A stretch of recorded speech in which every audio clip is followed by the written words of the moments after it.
Hello दोस्तों। आशा करता हूँ आप सभी लोग अच्छे होंगे, मस्त होंगे, स्वस्थ होंगे और आप अपनी तैयारी को बहुत अच्छी तरीके से कर रहे होंगे। जैसा कि आप सभी को पता है कि अब आपकी एग्ज़ाम डेट में सिर्फ 15 दिन बचे हैं और आप RWA के जो संडे वाला मौका आता है उसे लगा रहे होंगे और आपका स्कोर भी बहुत अच्छा आ रहा होगा। अब अगर नहीं आ रहा है तो अब टेंशन लेने वाली बात नहीं है। अब जो आपने पढ़ लिया है उसका रिवीजन करो बहुत अच्छे से। आज हम इस वीडियो में अपने में जो आज मॉक हुआ है SSC GD का 8 फरवरी 2026 का, उसके मैथ सेक्शन के सॉल्यूशन को हम बहुत ही अच्छी तरीके से कराने जा रहे हैं। तो आज का हमारा स्कोर था SSC GD में 139.75। 71 क्वेश्चन सही थे, 9 क्वेश्चन गलत थे। और आप भी अपना स्कोर साझा करना कमेंट में। अगर वीडियो अच्छी लगे तो वीडियो को लाइक करना, चैनल को सब्सक्राइब करना, जिससे कि आने वाले मॉक की वीडियो भी आपको सबसे पहले मिले। तो चलिए शुरू करते हैं, हम अपनी वीडियो की तरफ बढ़ते हैं, सॉल्यूशंस करते हैं बहुत अच्छी तरीके से। कुछ क्वेश्चंस को हम बाई ऑप्शंस भी करेंगे जिससे हमको टाइम कम ना पड़े। और टाइम तो किसी को कम नहीं पड़ रहा होगा, अगर टाइम कम पड़ रहा है तो अपनी प्रैक्टिस पर ध्यान दो, सॉल्यूशंस की पर। तो चलिए आगे बढ़ते हैं।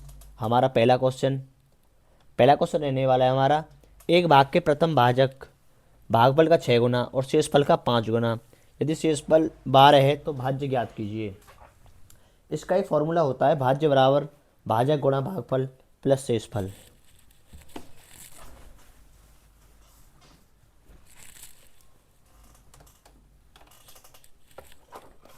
फॉर्मूला क्या होता है? भाज्य बराबर भाजक गुणा भागफल प्लस शेषफल। सबसे पहले हम फॉर्मूले को लिखते हैं, भाज्य बराबर भाजक गुणा भागफल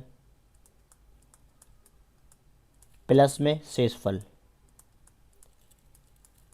शेषफल हमको क्या दिया गया है? शेषफल है हमारा 12, जो हमको क्वेश्चंस में दिया गया है 12 प्लस ये कह रहा है शेषफल का 5 गुना। शेषफल का 5 गुना कितना होता है? 12 पंजे 60। और भागफल का 6 गुना, भागफल 6 गुना, इसमें 6 से भाग करेंगे तो ये कितना हो जाएगा? 10। 60 धाम का 600 प्लस 12, तो हमारा भाज्य कितना आ गया? 612। आशा करता हूँ क्वेश्चन समझ में आया होगा। अगर समझ में आ रहा है तो चैनल को सब्सक्राइब करें, वीडियो को लाइक करें और कमेंट में अपना स्कोर बताना ना भूलें। तो क्वेश्चन नंबर 2 की तरफ बढ़ते हैं।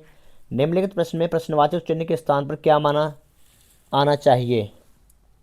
ये है वर्गमूल 10.89 गुणा वर्गमूल 21.16। तो आपको पता होगा एक 33 का स्क्वायर कितना होता है?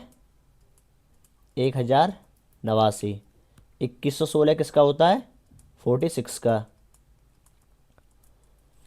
और 529 किसका होता है? 23 का। और 4356 होता है हमारा 66 का। 66 का स्क्वायर कितना होता है? 4356। हमको दिया गया √10.89, ये बाहर कितना आएगा? 3.3 मल्टीप्लाई 2116 कितना है? 46 का 4.6 डिवाइड 5.29 किसका था? 23 का 2.3 मल्टीप्लाई 43.5 किसका है? 66 का, तो 6.6। 23 दूनी कितने होते हैं? 46। 33 दूनी 66, 6.6 मल्टीप्लाई 6.6। 66 का कितना होता है? 4356। और 2 पॉइंट बाद, 2 अंक बाद पॉइंट, तो ये हो गया 43.56। यही हमारा आंसर रहने वाला है। तो क्वेश्चन नंबर 3 की तरफ आगे बढ़ते हैं। दो संख्याओं का महत्तम समावर्तक 31 है और उनके लघुत्तम समावर्तक के दो अन्य भाजक 14 और 15 हैं, तो उनमें सबसे बड़ी संख्या ज्ञात कीजिए। कोई भी संख्या क्या होती है? और जैसे हमें कोई संख्या दी गई होती है तो वो होती है पहले तो HCF गुणा उसका मल्टीपल जो भी होता है। तो हमको HCF कितना दिया है? 31। और भाजक को क्या दिया गया है? 15। बड़ी संख्या के लिए 15 लेना पड़ेगा, 14 से छोटी संख्या आएगी। 31 गुणा 15 कितना होता है? 15 एकन 15 हासिल, एक 15 45 और एक 46, 465। बस इतना करना था इसमें। क्वेश्चन नंबर 4 की तरफ आगे बढ़ते हैं। क्वेश्चन नंबर 4 है, ए एक कार्य को 110 दिनों में कर सकता है। ए कितने दिनों में कर सकता है? 110 दिनों में। बी उसी कार्य को 165 दिनों में कर सकता है। 7 कार्य करते हुए उसी कार्य को कितने दिनों में पूरा करेंगे। 110 और 165 का एलसीएम कितना आएगा 330। 110 दिया 330, 165 दूनी 330। 330 को दोनों के साथ कार्य करेंगे, 3 और 2 5 कार्य, ये कितना हो जाएगा 66। यही आंसर है। Question number 5। क्वेश्चन नंबर 5 है, दो पाइप ए और बी किसी टंकी को क्रमशः 20 मिनट तथा 30 मिनट में भरते हैं तथा तीसरा पाइप सी भरी टंकी को 1 घंटे में खाली कर सकता है। यदि टंकी खाली हो तथा तीनों पाइप एक साथ खोल दिए जाएं तो टंकी को भरने में कितने मिनट लगेंगे। ए पाइप भर रहा है टंकी को कितने में 20 मिनट में, बी टंकी को 30 मिनट में भर रहा है और सी भरी टंकी को खाली कर रहा है 1 घंटे में। 1 घंटे में कितने मिनट होते हैं 60। सी है खाली करने वाला 60 मिनट में। एलसीएम 60 आएगा, 20 दिया 60 30 दूनी 60 60 एकन 60। यदि टंकी खाली हो तो तब तीनों पाइपों को एक साथ खोल दिया जाए, टंकी की क्षमता कितनी है 60। 3 ये भर रहा है, 2 ये भर रहा है, 1 ये निकाल रहा है, तो तीनों एक साथ करेंगे तो कितना आएगा 3 और 2 5 माइनस 1 4 टंकी एक बार में भरी जाएगी तो बट्टे 4, 4 से 60 15 बार, 15 मिनट लगेंगे। यही हमारा आंसर है। Question number 6। एक रेलगाड़ी 121 मीटर लंबे पुल को पार करने में 62 सेकंड का समय लेती है। यदि रेलगाड़ी पुल पर खड़े एक आदमी को पार करने में 51 सेकंड का समय लेती है तो रेलगाड़ी की लंबाई ज्ञात कीजिए। चाल बराबर है, रेलगाड़ी पुल को पार कर रही है, रेलगाड़ी ही आदमी को पार कर रही है, तो इस सिचुएशन में हम चाल को बराबर रख देंगे। चाल बराबर क्या होता है दूरी बट्टे समय। दूरी कितनी है, पुल है 121 मीटर का, प्लस में जब पार करेगी पुल की भी लंबाई होगी और ट्रेन की भी लंबाई होगी, दोनों की लंबाई को जोड़ देंगे, बट्टे समय कितना था 62 सेकंड, बराबर आदमी की लंबाई होती नहीं है, ट्रेन की लंबाई कितनी मानी हमने x, बट्टे समय 51 सेकंड में पार कर रही है ये। अब इस क्रॉस मल्टीप्लाई कर दो, 51 गुणा 121 कितने होते हैं तुम्हारे 51 गुणा 121 बैठते हैं तुम्हारे 6171 प्लस 51x, इधर आएगा ये 62x, 51x को इधर लाएंगे माइनस में आ जाएगा, ये कितना हो जाएगा 11x बराबर 6171। 11 से काटेंगे इसको, 11 पंजे 55, 11 छिक्की 66, 11 एकन 11, तो x की वैल्यू आएगी 561 मीटर हमारी लंबी ट्रेन है। तो क्वेश्चन नंबर 7। क्वेश्चन नंबर 7 है हमारा सिंप्लीफिकेशन। ये बोल रहा 96, पहले अंदर से सॉल्व करते हैं, पहले इसको करते हैं सॉल्व। 15 प्लस 80 बटे 10 वाला ये हो जाएगा हमारा 15 प्लस 80 बटे 10 8, ये हो गया 23। अब इस 23 को यहाँ से भाग कर देंगे, कितना आएगा ये 23 एकन 23 1, अंदर कितना बचा हमारा 96 प्लस 47, ये सॉल्व किया कितना आया 23 बट्टे 23 करके 1, ये कितना हो गया 47 और 1 48, 96 प्लस 48 बराबर कितने हो जाएंगे तुम्हारे 144। यही हमारा आंसर है। क्वेश्चन नंबर 8 की तरफ आगे बढ़ते हैं। एक कक्षा में 40 छात्रों का औसत वजन 55.25 किलोग्राम है और शेष 24 छात्रों का वजन 52.5 किलोग्राम है। कक्षा में सभी छात्रों का औसत वजन ज्ञात कीजिए। औसत निकालने के लिए इनका पहले योग निकालो। 40 छात्रों का औसत वजन कितना 55.25, 40 गुणा 55.25 प्लस 24 छात्रों कितना है 24 गुणा 52.5, कुल योग बट्टे कुल संख्या जितने लोग हैं 64, 40 उधर हैं शेष 24 हैं, ये हो जाए 40 गुणा 55.25, ये होते हैं 2210। जब मल्टीप्लाई करेंगे इसकी 24 गुणा 52.5 कितने होते हैं 1260 बट्टे 64, इसको जोड़ेंगे ये निकल के आएगा हमारा कितना 0 6 और 1 7, 2 और 2 4, 2 और 1 3, 3470 बट्टे 64। जब इसे भाग देंगे हम ये निकल के आएगा 54.21। कुछ नहीं करना था, बस दोनों का योग निकाल के जितनी संख्या दी है 64 से डिवाइड कर देना था। Question number 8। चक्रवर्ती ब्याज के अंतर्गत प्रतिवर्ष 10% की दर से निवेशित 42,000 के मूलधन पर 3 वर्ष के अंत में प्राप्त मिश्र धन कितना होगा। अच्छा जी, 10 से राशि पहले वर्ष 11, 10 से 11, 10 से 11, ये कितना हो गया 10 दाम 100 दाम 1000, ये कितना हो गया 1331। 1000 की वैल्यू कितनी दी गई है हमको 42,000। एक की वैल्यू कितनी आ जाएगी, एक बराबर 42, निकालनी कितने की है 1331 की। 1331 गुणा 42 जब हम करेंगे ये निकल के आएगा 55,902, यही हमारा आंसर है। क्वेश्चन नंबर 10 की तरफ आगे बढ़ते हैं।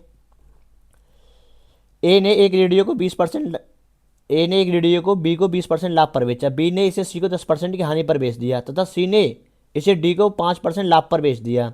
यदि डी ने इसका मूल्य 1814.40 दिया हो तो ए ने रेडियो कितने रुपए में खरीदा। रेशियो बना लो, ए बी सी डी। ए ने 20% लाभ का मतलब 5 की चीज़ को 6 में बी को दे दिया, 10% की हानि पर बी ने सी को 9 पर, और डी ने इसके 5% लाभ का मतलब 20 की राशि 21 रुपये में इसको दे दी। रेशियो बनाएंगे, 6 से 6 बढ़ देंगे, यहाँ 9 आ जाएगा, यहाँ 10, यहाँ 20, यहाँ भी 20। 2 से काटेंगे 3 बार, 2 से काटेंगे 3 बार, 2 से काटेंगे 5 बार, 2 से काटेंगे 5 बार।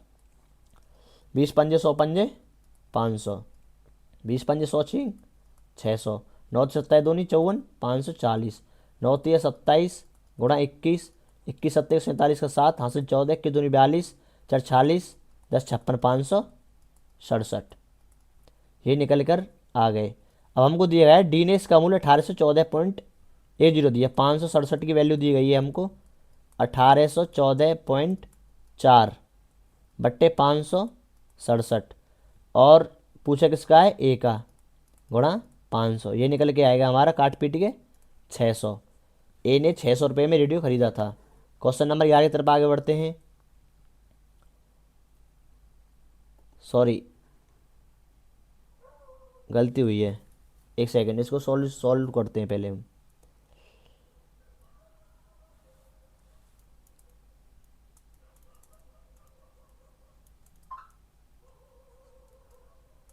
हम्म, 1814.4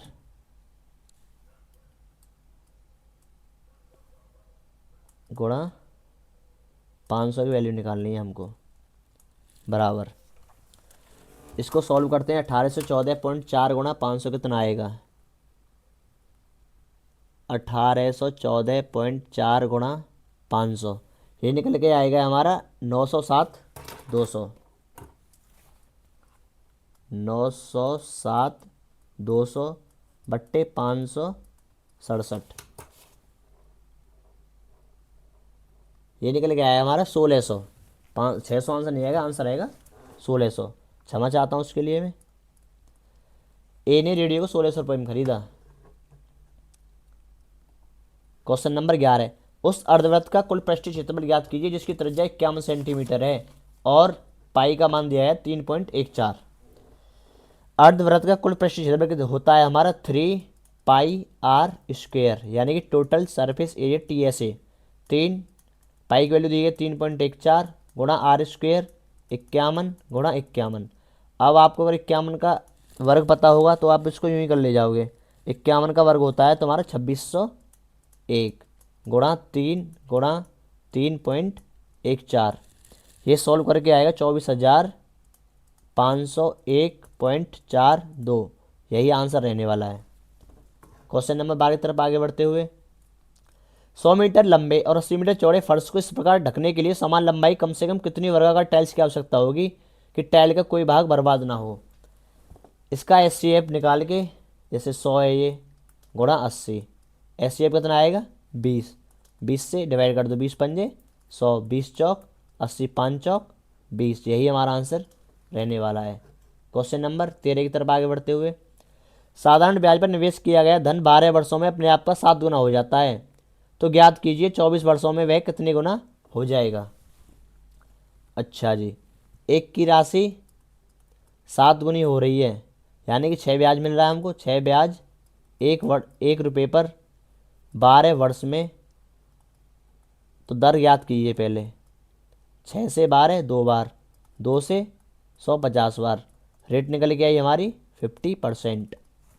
ज्ञात की 24 वर्षों में कितना गुना हो जाएगी। P1 प्लस, अब जो भी निकल के आएगा उसमें इसको जोड़ देंगे हम। जोड़ेंगे कैसे अब उसको देखिए, ये आएगा हमारा 1 की राशि पर 24 वर्ष में 50% की ब्याज से कितना गुना होगी, 50 दूनी 100, 2 से 12, 12 और 1 13 गुना राशि होगी। यही हमारा आंसर है। Question number 14। दो बाइक 20 किलोमीटर प्रति घंटा और 18 किलोमीटर प्रति घंटा की गति से चलते हुए एक स्थान से शुरू करके एक ही गंतव्य पर पहुंचती हैं।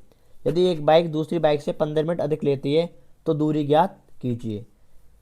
ये मैंने ऑप्शन से किया था और आप भी ऑप्शन से करना।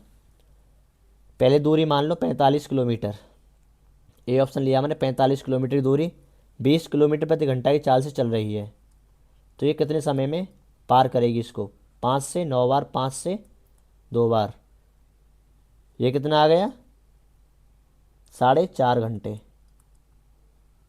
ठीक है, सॉरी 5 से 9 बार, 5 से 4 बार, ये आएगा 2 सही 1/4, यानी कि 2 घंटे 15 मिनट में 20 की चाल चलते हुए। इसी दूरी को 45 दूरी को 18 किलोमीटर प्रति घंटा की चाल से चलते हुए 9 पंजे 45, 9 दूनी 18, ये चल रहा है 2 घंटा 30 मिनट में। कंडीशन अप्लाई हुई हमारी, यदि एक बाइक दूसरी बाइक से 15 मिनट अधिक लेती है, ये जा रहा है 2 घंटे 15 मिनट में, ये जा रहा है 2 घंटे 30 मिनट में, तो यानी कि हमारी दूरी कितनी थी 45, चाहिए हमारा आंसर है। कुछ क्वेश्चंस को हमको ऑप्शन के थ्रू जाना पड़ता है। यदि किसी गुणित श्रेणी का पहला पद 12 है और साझा अनुपात 4 है तो इसके 4 पदों का योगफल ज्ञात कीजिए। अब आप बहुत से लोग कह रहे होंगे कि हमने तो गुणित श्रेणी पढ़ी नहीं है, ज्योमेट्रिकल थ्योरम, तो इसमें कुछ नहीं करना था, ये तो बहुत छोटा क्वेश्चन था। जैसे जो सार्वनुपात होता है ना, 4 अनुपात था और 4 पदों का योगफल याद करना था। 4, इसमें जो अनुपात होता है उसमें 4 ही गुणा करते जाओ। जैसे पहले 12 था, फिर 12 चौक 48 था, फिर 48 गुणा 4 करो, 4 अट्ठे 32, 4 चौक 16, 192, फिर 4 ही गुणा करो, इसमें 4 दूनी 8, 4 निम 36, 4768, इन सभी को जोड़ दो, यही हमारा आंसर है 1020। और छोटा दिया हो फिर इसके फॉर्मूले होते हैं वो आपको पढ़ने पड़ेंगे, फॉर्मूले पढ़ लेना, नहीं मैं कमेंट कर दूंगा, उन्हें देख लेना सभी को। ओके, वैसे क्वेश्चन मुश्किल आएगा ये। क्वेश्चन नंबर 16, नीचे दिए गए समीकरण में x का मान क्या है, सॉल्व करना पड़ेगा। इसमें तो क्या है, 4×3/7/2/8/5/18/35। पहले इतना सॉल्व करते हैं, उससे आगे है, चलो यहीं लिख लो इसको भी, प्लस 14/18 × 36/7, 7 से 14 2 बार, 18 36 2 बार, ये निकल के आ गया हमारा 4। अब इसको सॉल्व करते हैं।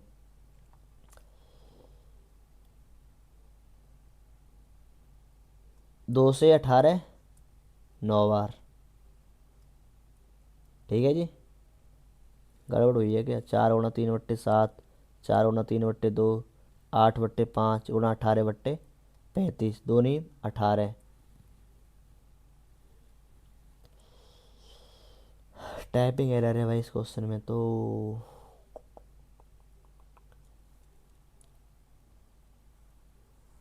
भाई ये क्वेश्चन गलत आ गया है, थोड़ा सा इसको हटा के चलना, क्योंकि यहाँ से तो ये कटेगा ही नहीं कुछ, और ये आवन सभी कट रहे थे। ये यहाँ 4 निकल के आ रहा था, ये 8 निकल के आ रहा था, उसमें 8 + 4 = 12 आंसर आ रहा था, बट इसमें कुछ गड़बड़ हो गई है जब ये क्वेश्चन टाइप किया है, उसके लिए सॉरी। देख भी नहीं सकता हूँ क्वेश्चन को क्या था, क्योंकि वो खुलता ही नहीं है। चलो क्वेश्चन नंबर 7 की तरफ आगे बढ़ते हैं, इसको बाद में देखेंगे थोड़ा। क्वेश्चन नंबर 18, 25,000 छात्रों के कॉलेज में 55% लड़के हैं। यदि 30% लड़कियां और 50% लड़के परीक्षा में उत्तीर्ण हो गए तो परीक्षा में उत्तीर्ण होने वाले छात्रों की संख्या ज्ञात कीजिए। अच्छा जी, छात्र दिए गए हैं, टोटल कितने हैं 25,000। अब इसमें बॉयज़ एंड गर्ल्स, बॉयज़ दिए गए हैं हमको 55%, 25,000 का 55% होता है 13,750। बचे कुछ ही जो हैं वो लड़कियां हैं सब, 11,250। इसने बोला है 30% लड़कियां 50% लड़की अनुत्तीर्ण हो जाती हैं तो परीक्षा में उत्तीर्ण होने वाले, जब 30% लड़कियां अनुत्तीर्ण हो रही हैं तो 70% पास हो रही होंगी। इसका 70% निकाल दो, पास आ जाएंगी लड़कियां। लड़कियां 70% इसका आएंगी 7875 प्लस में, और 50% लड़के पास हो रहे हैं, इसका 50% निकाल दो। 50% इसका निकल के आएगा तुम्हारा 6875।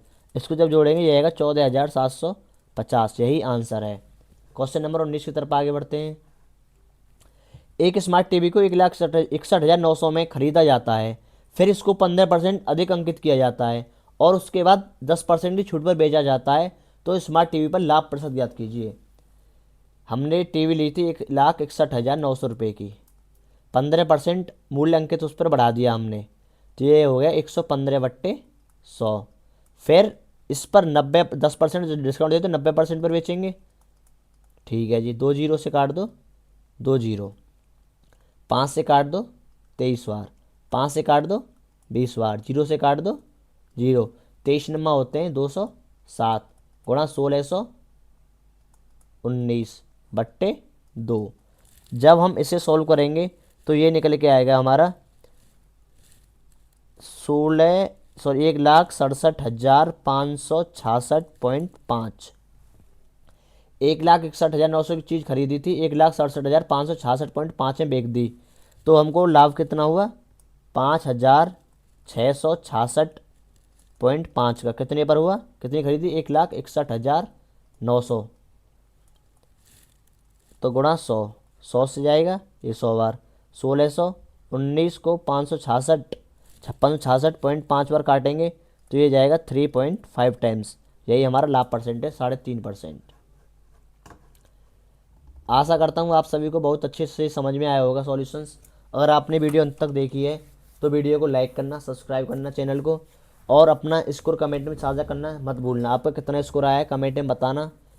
ओके, तो मैं अपनी वाणी को यहीं विराम देता हूँ। आप देख रहे थे, मैं हूँ रोहित अत्री। धन्यवाद।